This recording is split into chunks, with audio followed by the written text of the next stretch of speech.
Coucou tout le monde, bienvenue sur notre chaîne YouTube. Viens suis-moi, écoute et prête l'oreille. Je suis Vaya Priya et je suis très heureuse de vous retrouver pour une nouvelle aventure. J'espère que vous avez passé de belles fêtes de Noël et que vous vous préparez tranquillement à transiter dans la nouvelle année 2023. Certains d'entre vous m'ont envoyé un message pour me demander si tout allait bien, pourquoi est-ce qu'on n'avait pas encore commencé l'étude.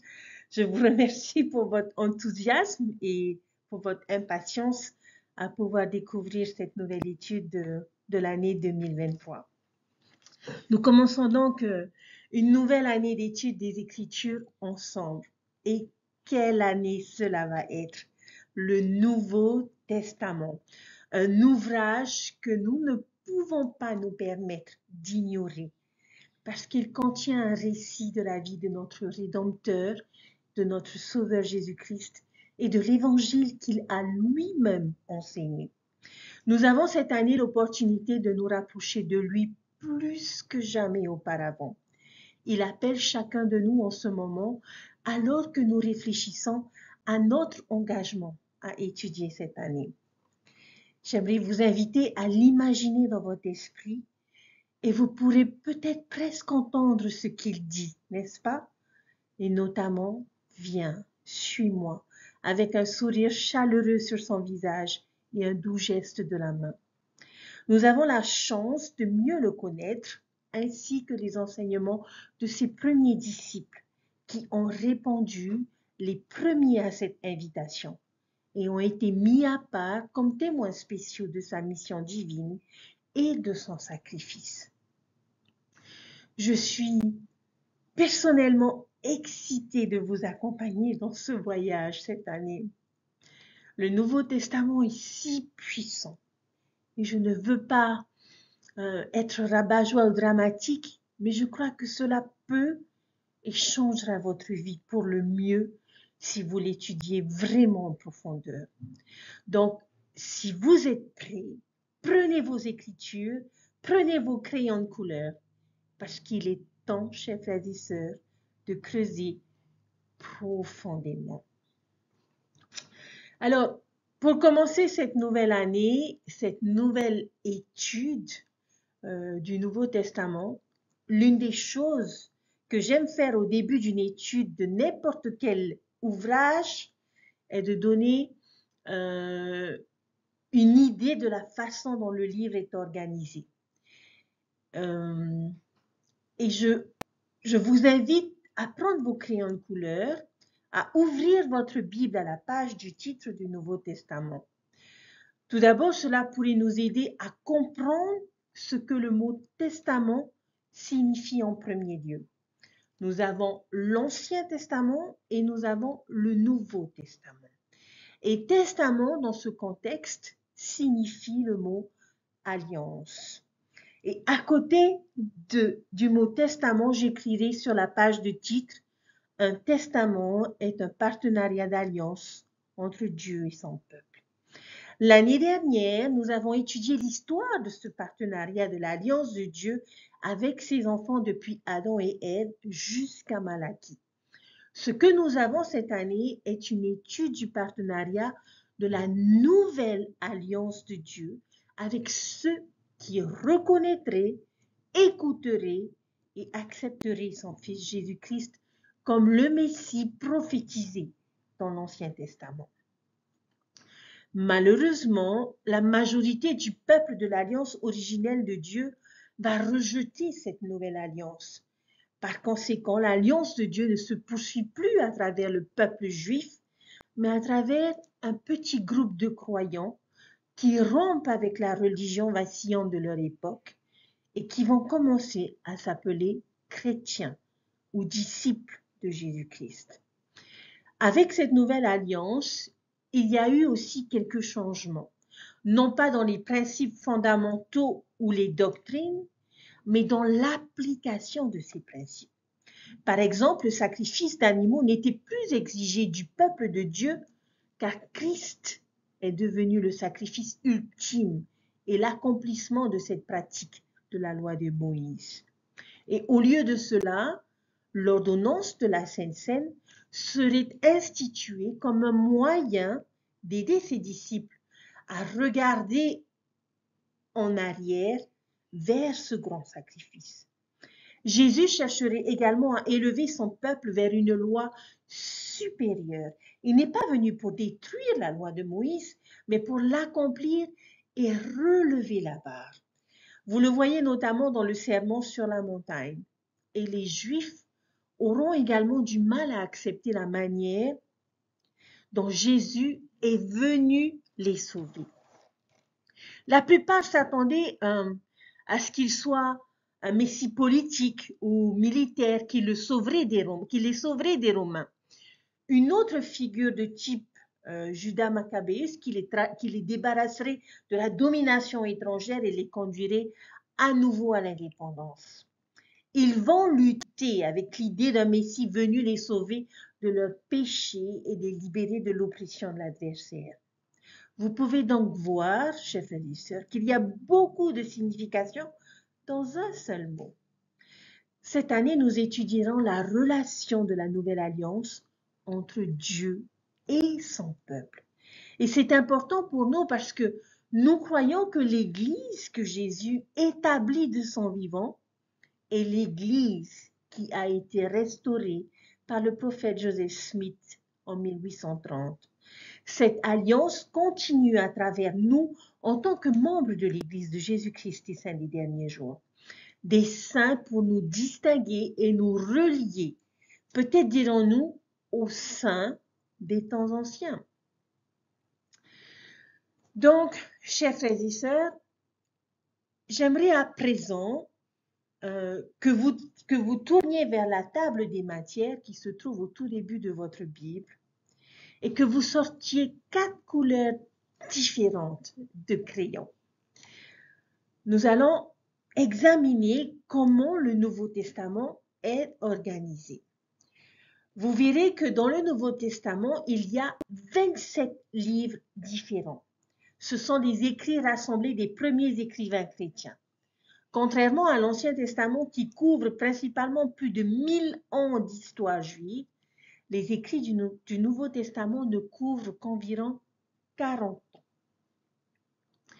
Et ce ne sont que les 5 premiers livres du Nouveau Testament que nous appellerions les livres historiques ou les livres qui suivent une chronologie. Les livres historiques commencent par les 4 évangiles, Matthieu, Marc, Luc et Jean, qui nous donnent 4 récits différents de la vie du Christ. Le fait que nous les appelions les évangiles peut cependant être un peu déroutant.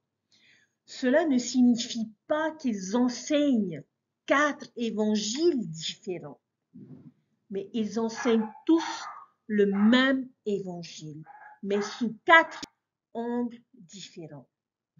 Joseph Smith, dans sa traduction inspirée de la Bible, prend en fait le mot évangile dans les titres de chacun de ces 4 premiers livres et le change en témoignage. Il nous donne donc 4 témoignages différents du Christ. Remarque intéressante, les 3 premiers évangiles, Matthieu, Marc et Luc, sont parfois appelés les évangiles synoptiques parce qu'ils peuvent être vus ensemble. Ce qui signifie, synoptique, c'est signe signifiant ensemble et sens optique vu. Mais l'évangile de Jean se tient un peu à part parce que son approche est très différente des 3 autres évangiles. Il a une perspective et un scénario unique et se concentre beaucoup plus sur les dernières semaines et les derniers jours de la vie du Sauveur. Ensuite, nous avons le livre des Actes ou les Actes des Apôtres qui couvrent les événements qui ont lieu après la mort de Jésus-Christ. Et les apôtres commencent à diriger son Église. Là, dans ce livre, nous voyons Pierre et les autres apôtres prendre leur place alors qu'ils répondent à l'appel de porter l'Évangile dans le monde entier. C'est aussi dans le livre des Actes que l'on nous présente un personnage clé et un converti précoce au christianisme, l'apôtre Paul. Ce qui nous amène à notre prochaine section du Nouveau Testament, Les 14 livres suivants sont une collection de lettres écrites par Paul à différentes congrégations et individus de l'Église primitive. Nous pouvons les étiqueter et les appeler les épîtres de Paul, épître étant juste un mot fantaisiste pour lettres. Les 7 livres suivants sont appelés les épîtres générales et contiennent des lettres écrites par d'autres dirigeants d'Église de l'époque, à savoir Pierre, Jacques et Jean, que nous pourrions considérer comme la première présidence du Nouveau Testament, ainsi que Jude. Enfin, il y a un autre livre qui se suffit à lui-même, et c'est le livre de l'Apocalypse écrit par Jean le Bien-Aimé, qui est aussi parfois appelé l'Apocalypse, et qui contient ses écrits prophétiques sur les derniers jours et la seconde venue de notre Sauveur Jésus-Christ. Intéressant, n'est-ce pas? Mais j'espère que cela nous donne un bon aperçu, chers frères et sœurs, de ce que nous allons étudier cette année. Il est important de noter que la majorité de notre temps cette année sera consacrée aux 5 premiers livres historiques. Nous ne commencerons même pas à lire les épîtres de Paul qu'à partir du mois d'août. C'est donc la vie du Christ qui sera au centre de tout le premier semestre de cette année. Et cela nous amène à une autre partie de l'enseignement que je voudrais vous donner aujourd'hui. Pourquoi étudier les évangiles? Durant le premier semestre de cette année, nous allons davantage découvrir qui était et est le Christ. Et je dirais que l'on va le découvrir sous forme de différentes parties, différentes couches. Nous connaissons quelques histoires à son sujet. Nous croyons comprendre qui il était. Mais avons-nous déjà étudié en profondeur sa vie et ses enseignements? Plus nous faisons cela et plus l'image que nous obtenons est grande. Peu importe où vous en êtes dans votre compréhension de notre Sauveur Jésus-Christ, que ce soit votre première fois dans le Nouveau Testament ou votre 100e fois, espérons que chacun de nous pourra retirer quelques couches supplémentaires et ainsi augmenter notre perception de qui est le Sauveur. Notre objectif cette année est donc d'élargir notre vision du Christ. D'ici la fin de cette année, nous devrions mieux comprendre, en tout cas je vais essayer de vous aider à mieux comprendre les événements majeurs de sa vie, les principes fondamentaux de son évangile et espérons-le surtout obtenir un témoignage plus fort de sa divinité et un amour plus profond pour lui et pour son sacrifice. Pour pouvoir nous aider à le faire et à comprendre les raisons pour lesquelles nous devons étudier les évangiles, j'aimerais vous poser une question. Pourquoi pensez-vous qu'il est important d'étudier la vie de notre Sauveur Jésus-Christ? Pendant que vous réfléchissez à cette question, j'aimerais vous inviter à lire quelques références d'écriture et que vous les méditiez. Je vous invite à écrire vos pensées et vos impressions et à partager ces pensées. Pourquoi pensez-vous que nous devrions étudier la vie du Christ? Cette liste de références de l'Écriture est 3 Néphi chapitre 27 verset 27, Alma chapitre 5 verset 14, Doctrinalion section 6 verset 36, Doctrinalion section 19 verset 23, Matthieu chapitre 16 verset 24 et 2 Néphi chapitre 31 verset 5. Une fois que vous aurez lu ces versets, je vous demande à nouveau pourquoi pensez-vous qu'il est important pour nous d'étudier la vie du Christ? J'aimerais vous faire part de mes propres réflexions. Si vous deviez vous asseoir et réfléchir aux meilleurs conseils que l'on vous donnerait, que vous ayez jamais reçus, qu'est-ce que ce serait? Ce serait peut-être un conseil de carrière que vous avez reçu d'un collègue ou de votre patron. C'est peut-être quelque chose qu'un enseignant a dit à une classe à un moment donné. Plus que probablement, cela proviendrait d'un membre de votre famille, d'un ami ou d'un dirigeant de l'Église et qui aura contribué à vous donner une meilleure perspective sur la vie en général. Mais permettez-moi de vous dire ce que je considère comme l'un des pires conseils que nous puissions jamais recevoir. Quel est ce pire conseil de tous les temps Eh bien, c'est de dire sois toi-même. C'est un terrible conseil. Qu'est-ce que ça veut dire sois toi-même? Maintenant, si nous considérons que cela signifie que nous devons être sincères et authentiques, alors oui, d'accord, c'est un bon conseil. Mais si nous considérons que cela signifie que nous devrions simplement faire tout ce qui nous vient naturellement ou qui est agréable ou qui est le plus avantageux pour nous-mêmes, eh bien cela a le potentiel de nous transformer en individus assez égoïstes, inefficaces ou sans vision.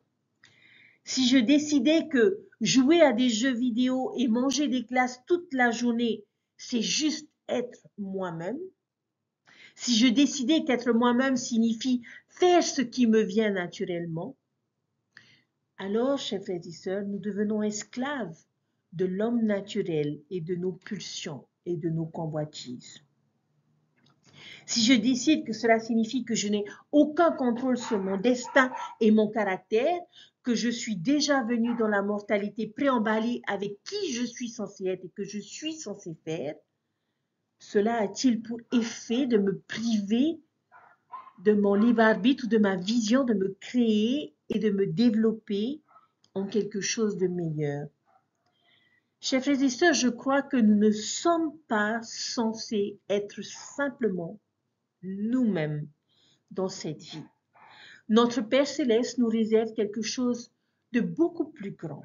Il a une vision pour nous et nous ne sommes pas censés finir par être de simples mortels. Nous avons tellement plus de potentiel que cela. Et j'espère, chers frères et sœurs, que chacun d'entre vous en est convaincu. Alors la question devient, qui devrais-je être? Que dois-je faire de ma vie et de moi-même? Ma réponse, 3 Néphi chapitre 27, verset 27, et là dans ce magnifique verset, Jésus pose notre question et nous donne la réponse. Qu'est-ce que c'est? Sachez que vous serez juge de ce peuple selon le jugement que je vous donnerai qui sera juste. C'est pourquoi. Quelle sorte d'homme devriez-vous être? En vérité, je vous le dis, tel que je suis. En d'autres termes, à quel genre de personne, homme ou femme, devrions-nous nous efforcer d'être? La réponse est le Christ. En vérité, je vous le dis, tel que je suis. Nous sommes censés ressembler au Christ. Voilà le meilleur conseil que nous puissions avoir. Nous efforcer d'être comme Jésus. Cela semble être l'un des plus grands objectifs de la vie mortelle de Jésus. Il a été envoyé pour être un exemple pour le reste d'entre nous. Marcher sur le chemin de la perfection devant nous. Par conséquent, il représente notre potentiel, ce que nous sommes capables de devenir. Il est l'idéal. Et non, je ne pense pas que cela signifie que nous sommes tous censés être des clones sans individualité ni unicité.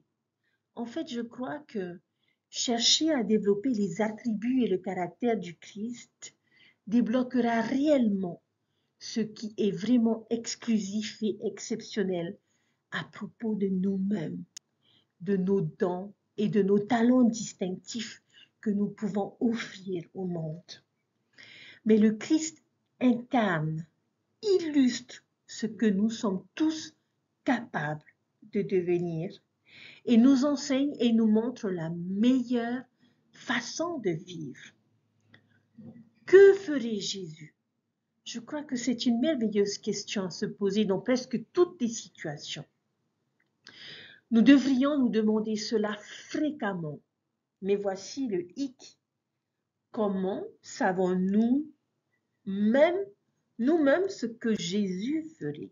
Est-il possible que nous nous trompions dans notre évaluation de la réponse à cette question? C'est un bon principe directeur et très certainement utile pour faire de nous de meilleures personnes. Mais pouvons-nous vraiment affirmer avec confiance que nous savons ce que Jésus ferait dans une situation donnée? Il a souvent surpris ses apôtres par la façon dont il faisait les choses. J'imagine que si nous passions nous-mêmes un peu de temps avec lui, chers frères et sœurs, il nous surprendrait probablement aussi. Alors voyez-vous pourquoi il est si important pour nous d'étudier le Nouveau Testament et la vie de notre Sauveur en particulier? Si l'un des grands objectifs de notre vie est de devenir comme le Christ, alors nous devons savoir comment il a vécu, comment il a agi dans certaines situations, comment il a traité les gens. Et ce n'est qu'alors que nous pourrons commencer à répondre à la question: que ferait Jésus? Avec une certaine certitude ou autorité.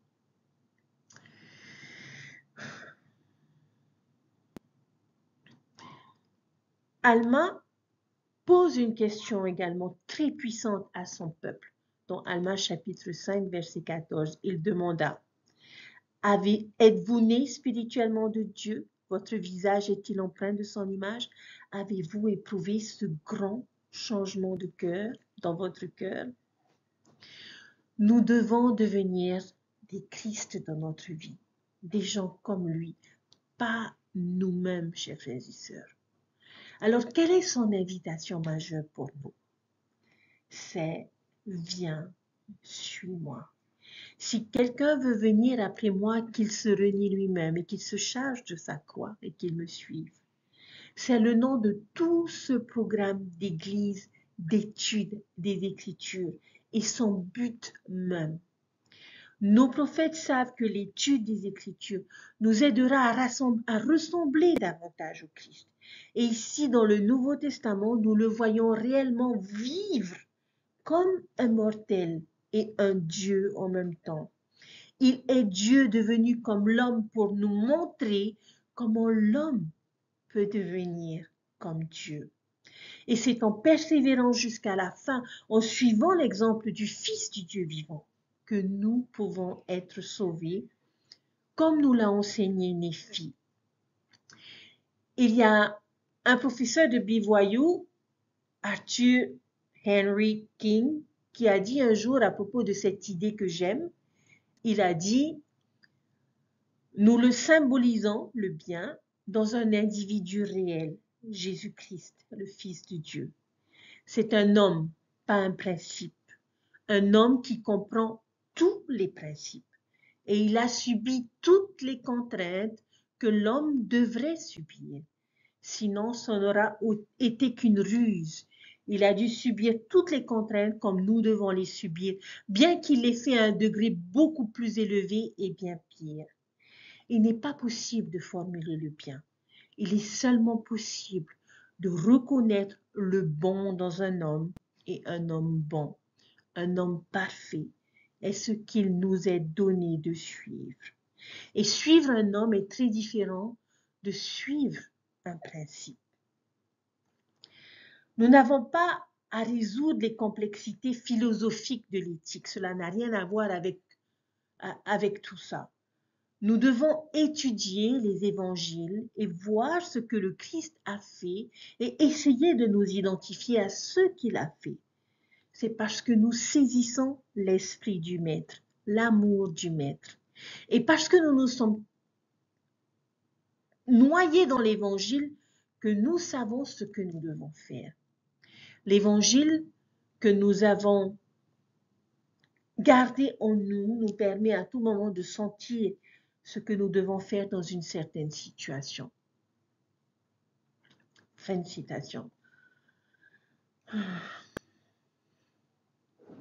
Chers frères et sœurs, il y a deux versets des Doctrines et Alliances qui détiennent également une clé sur la façon dont nous pouvons appliquer ce processus de suivre et de devenir comme le Christ.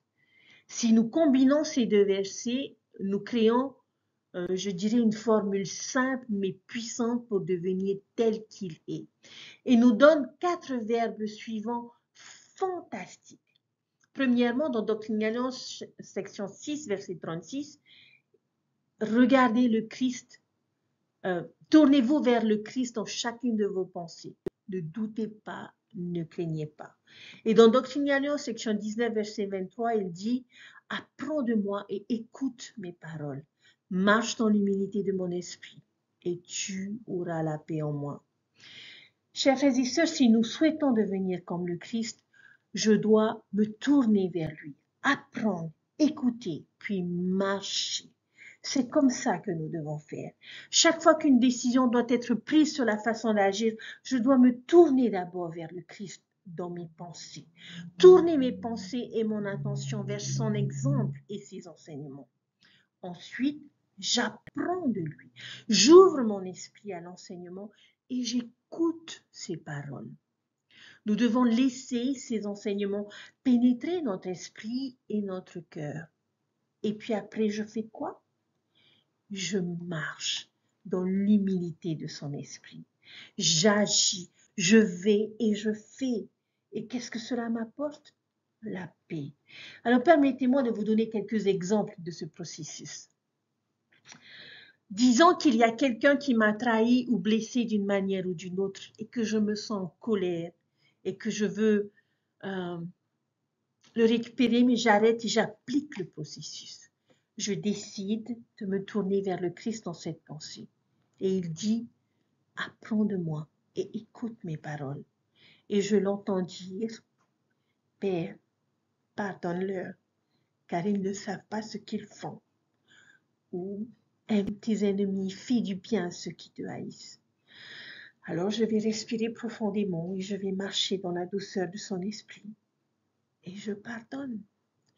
Peut-être que c'est un samedi matin et que je veux juste me détendre ou que j'ai beaucoup de choses à faire dans la maison et que je reçois le message euh, euh, de ma présidente de société de secours qui a accepté d'aider quelqu'un à déménager. Mais moi, j'en ai pas très envie. À ce moment-là, je m'arrête, je me tourne vers le Christ dans cette pensée et il me dit, apprends de moi et écoute mes paroles. Lequel de ceux-ci était le voisin de celui qui est tombé parmi les voleurs? Va et fais de même. Et puis je me dirige vers la maison de mon voisin pour l'aider à déménager. Ce peut être également quelqu'un dont les péchés et les défauts sont évidents et tout le monde bavarde à leur sujet et parle derrière leur dos. Et je suis tentée de me joindre.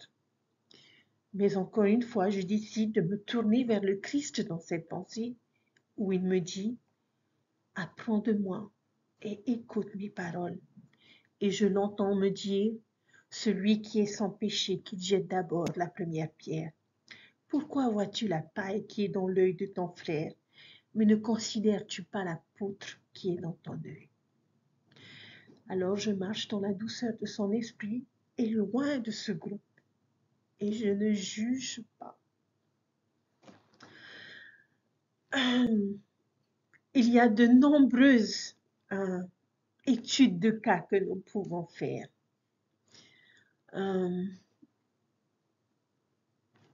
Mais je suis persuadée que si nous adoptons cette attitude, nous serons en mesure de devenir comme lui. Quelle est la vérité que tous ces versets combinés pourraient nous apprendre?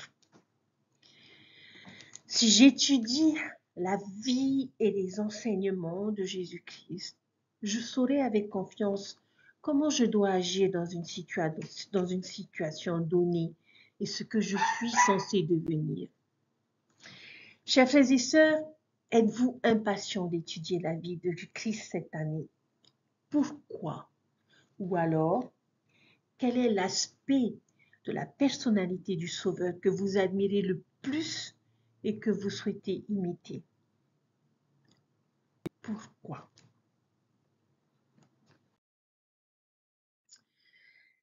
Eh bien, c'est notre objectif cette année. Nous allons retirer les couches, les unes après les autres, de la personnalité du Christ dans l'espoir que nous pouvons devenir plus semblables à lui. Espérant que nos perceptions en trou d'épingle seront élargies et agrandies afin que nous puissions avoir une image plus complète de qui il était, de qui il est. Il y a un film, Les Chroniques de Narnia, que j'aime beaucoup, où Lewis entre Lucie et Aslan, qui, à mon avis, illustre ce dont nous avons parlé ici. Aslan le lion, rappelez-vous, représente et personnifie Jésus-Christ dans les histoires. Lucie n'a pas vu Aslan depuis des années pour nous, on va dire depuis 3 ans. Et dans cette chaîne, ils sont réunis et elle dit, Aslan, Aslan, cher Aslan. La grande bête va rouler sur le côté de sorte que Lucie tombe à moitié assise et à moitié couchée entre ses grandes pattes avant. Il va se pencher en avant et va juste lui toucher son nez avec sa langue et son souffle chaud va entourer Lucie. Elle va regarder ce grand visage sage et Aslan va lui dire « Bienvenue mon enfant ». Et Lucie va lui dire « Aslan, tu es plus grand ». Aslan va lui dire « C'est que tu es plus âgée, petite ». Et elle va lui demander « Pourquoi tu n'es pas plus grand ?» Et il va lui dire « Je ne suis pas. Mais chaque année tu grandis et tu me trouveras plus grand. » J'aime beaucoup cette réponse d'Aslan dans cette partie de cette histoire parce que je pense, chers frères et sœurs, que c'est une belle façon d'incarner ce dont nous avons parlé ici.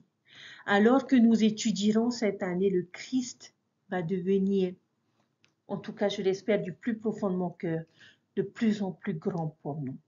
Nous le verrons mieux et plus clairement que jamais auparavant. Allons donc avec lui cette année. Marchons avec lui sur les routes poussiéreuses de Galilée. Nous nous assiérons à ses pieds et nous l'entendrons nous enseigner le sermon sur la montagne. Nous le verrons guérir les boiteux, rendre la vue aux aveugles et même ressusciter les morts. On le verra marcher sur l'eau. Nous ferons la promenade solitaire avec lui jusqu'à Gethsémani et nous le regarderons prier. Nous serons peinés en le voyant pendu à la croix et nous réjouirons avec Marie-Madeleine et les autres apôtres le matin de sa résurrection. Alors pouvez-vous, chers frères et sœurs, l'entendre nous appeler en ce moment et nous dire « Viens, suis-moi ». Je nous encourage tous, chers frères et sœurs, à plonger plus profondément dans le Nouveau Testament et la vie du Christ cette année que nous ne l'avons jamais fait auparavant. Il nous a appris à vivre, il nous a appris à aimer, il nous a appris à parler, à souffrir, à penser, à prier. Il est le mortel par excellence et je n'essaye pas d'être dramatique ici, mais je crois que cette année d'études peut changer notre vie. Je prie pour que ce soit le cas. Je prie pour que cela nous rende tous, hommes et femmes, plus semblables à lui. C'est notre objectif, c'est notre mission et c'est notre destin. Je suis honorée, chers frères et sœurs, de vous accompagner et de vous aider, de nous aider, parce que moi également, à mieux le connaître, à mieux l'identifier et à mieux comprendre et savoir ce qu'il ferait dans chaque circonstance de notre vie. Dieu vit et Dieu nous aime et nous sommes bénis de pouvoir étudier la vie de son Fils cette année. J'espère, chers frères et sœurs, que vous serez persévérants, que vous aurez toujours ce même enthousiasme tout au long de l'année à le découvrir semaine après semaine, au point qu'il fasse partie de votre vie, de votre foyer. Je prie que nous soyons bénis pour cette nouvelle étude et que nous ayons les dons nécessaires et les révélations nécessaires pour pouvoir davantage l'aimer, davantage le connaître et davantage lui ressembler. Je vous laisse toutes ces choses au nom de Jésus-Christ. Amen. Je vous retrouve en fin de semaine pour une nouvelle vidéo où ensemble, nous allons essayer de déterminer comment nous serons en mesure d'apprendre de lui, parce que telle est notre responsabilité cette année. Prenez soin de vous et je vous dis à très vite. Bye!